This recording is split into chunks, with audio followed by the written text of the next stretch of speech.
नमस्कार, मार्च न्यूज में आपका स्वागत है। आइए नजर डालते हैं आज की बुरहानपुर की खास खबरों पर। 2 दिवसीय कृषि मेले का हुआ आयोजन। महिलाओं के लिए खेती में स्वरोजगार के बताए अवसर। बुरहानपुर में कृषि विभाग द्वारा इंदिरा कॉलोनी स्थित ऑडिटोरियम में 2 दिवसीय कृषि मेले का आयोजन किया जा रहा है।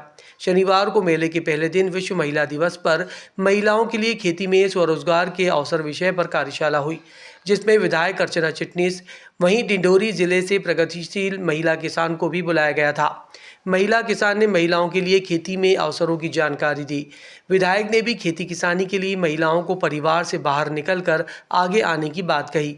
कार्यक्रम के दौरान कलेक्टर हर्ष सिंह ने भी कृषि मेले को लेकर जानकारी प्रदान की। मंत्री प्रहलाद पटेल को मंत्री पद से बर्खास्त करने की उठी मांग। कांग्रेस ने अपर कलेक्टर को दिया ज्ञापन। प्रदेश सरकार के मंत्री प्रहलाद पटेल द्वारा सार्वजनिक मंच से भिखारी कहकर जनता को अपमानित करने के मामले में मंत्री को बर्खास्त करने की मांग को लेकर शनिवार को कांग्रेस पार्टी ने राज्यपाल के नाम अपर कलेक्टर वीर सिंह चौहान को ज्ञापन दिया। कांग्रेस जिला अध्यक्ष रिंकू टाक ने कहा कि जनता के लिए जिस शब्द का इस्तेमाल किया गया है वो जनता के स्वाभिमान का अपमान है, जनादेश का अपमान है। कांग्रेस पार्टी जनता के इस अपमान को बर्दाश्त नहीं करेगी। भाजपा सत्ता के नशे में अहंकारी हो गई है। जनता की सेवा करने की बजाय जनता का अपमान कर रहे हैं। कांग्रेस मांग करती है कि तत्काल मंत्री प्रहलाद पटेल को उनके मंत्री पद से बर्खास्त किया जाए। हम लोगों ने विगत कुछ दिनों पूर्व आप लोगों को सभी के संज्ञान में है कि प्रहलाद पटेल ने जिस तरीके से जनता को अपमानित किया है, जनता के बारे में अभद्र भाषा का प्रयोग करा है, उन्हें भिखारी कह के संबोधित किया है। हमारा उसी के संबंध में हम लोगों का लगातार ये आंदोलन हमारा चल रहा है। हमने 4 दिन पूर्व प्रेस कॉन्फ्रेंस भी लिए, 2 दिन पहले इनका पुतला दहन का कार्यक्रम भी करा। आज हमने फिर सरकार को चेताने के हिसाब से हमने महामहिम के नाम से ज्ञापन प्रेषित किया है और इनके तत्काल प्रभाव से इस्तीफे की या इन्हें बर्खास्त करने की मांग हम लोगों ने की है।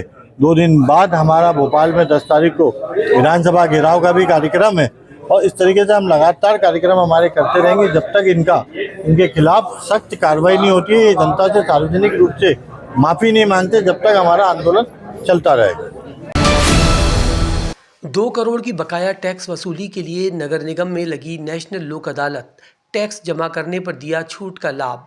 बुरहानपुर नगर निगम द्वारा बकाया टैक्स की वसूली के लिए शनिवार को नेशनल लोक अदालत का आयोजन किया गया। 48 वार्डों के काउंटर लगाकर संपत्ति कर, जल कर की वसूली की गई। उपायुक्त शैलेश गुप्ता ने बताया कि नगर निगम द्वारा 2 करोड़ की बकाया टैक्स वसूली के लिए 2050 बकायादारों को वसूली के नोटिस जारी किए गए थे। शहर में मुनादी भी कराई गई थी। लोक अदालत के माध्यम से टैक्स की राशि जमा करने पर छूट का लाभ भी दिया गया। जो लोग बकाया टैक्स जमा नहीं करेंगे उनके खिलाफ नल कनेक्शन काटने और संपत्ति को कुर्क करने की कार्रवाई की जाएगी। हमारा लक्ष्य तो बहुत अच्छा है इसमें, और हमने 2031 रसीदें बाकी है, जिसमें टोटल कुल अमाउंट 2 करोड़ 3 लाख के समथिंग है। इससे ज़्यादा भी हो सकता है और हमारा लक्ष्य है कि हम लोग 100% इसमें करें। लेकिन फिर लोग आने पर डिपेंड है। जो जनता का प्रयास, हम लोगों ने जनता तक के प्रयास तो किया है पहुँचाने, घर घर तक के पहुँचाने। हमने नोटिस भी बांटे हैं, मौखिक सूचनाएँ भी दी है, बहुत सारी चीज़ों से हमने लोगों को तक पहुँचाया है, वार्ड पार्षदों के थ्रू भी पहुँचाया है। लक्ष्य तो बहुत अच्छा है, बाकी फिर लोगों की प्रतिक्रिया।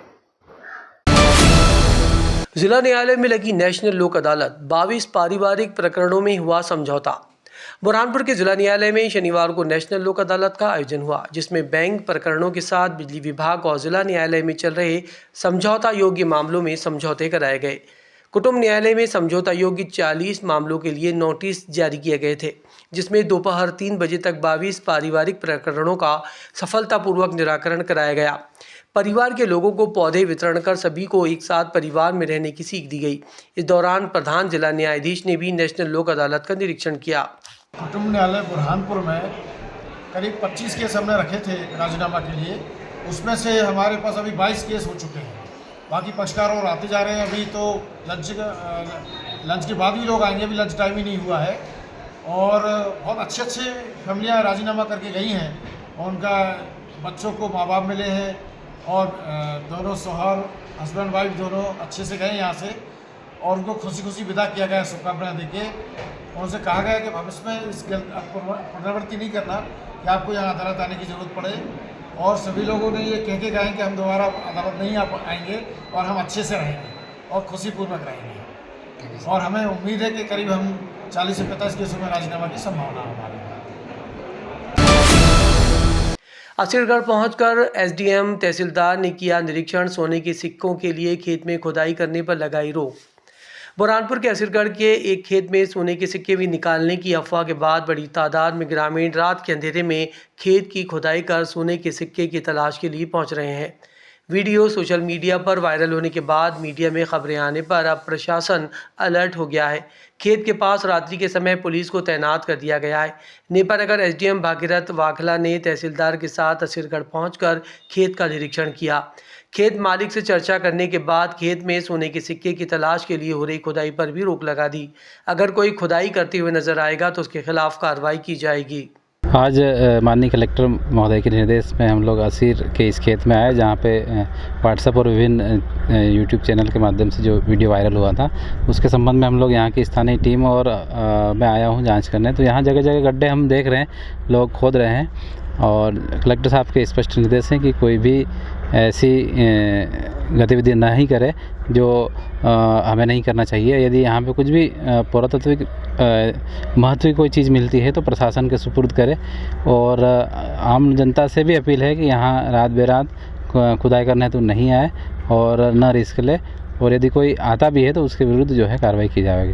क्या खेत मालिक क्या शिकायत कर रहे हैं? खेत मालिक की भी शिकायत है कि आए दिन लोग यहाँ आते जाते रहते हैं और उनको परेशानी हो रही खेतीबाड़ी करने में, तो उनकी भी जायज़ शिकायत है। और यदि ऐसे कोई वस्तु मिलती है जो पुरातात्विक महत्व की है तो प्रशासन को हैंड ओवर करे, यही अपील है। इसके बाद भी अगर कोई यहाँ रात में आता है तो कोई वैधानिक हम लोग अभी कलेक्टर साहब के निर्देश में कार्रवाई करेंगे और अभी हम प्रारंभिक रिपोर्ट भेजेंगे। उसके बाद यदि आवश्यक होता है तो कलेक्टर साहब आगामी जांच के लिए पुरातत्व टीम को भेज के सर्वे करवाने की कार्रवाई करेंगे। चूँकि ये कहा जा रहा है कि कुछ लोगों को मतलब हीरे ये जो सिक्के भी मिले, तो क्या पंचायतों के माध्यम से मुनादी करा के ऐसा कराया जाएगा क्योंकि डरे नहीं और जो सिक्का मिला है तो वो जमा कराएं?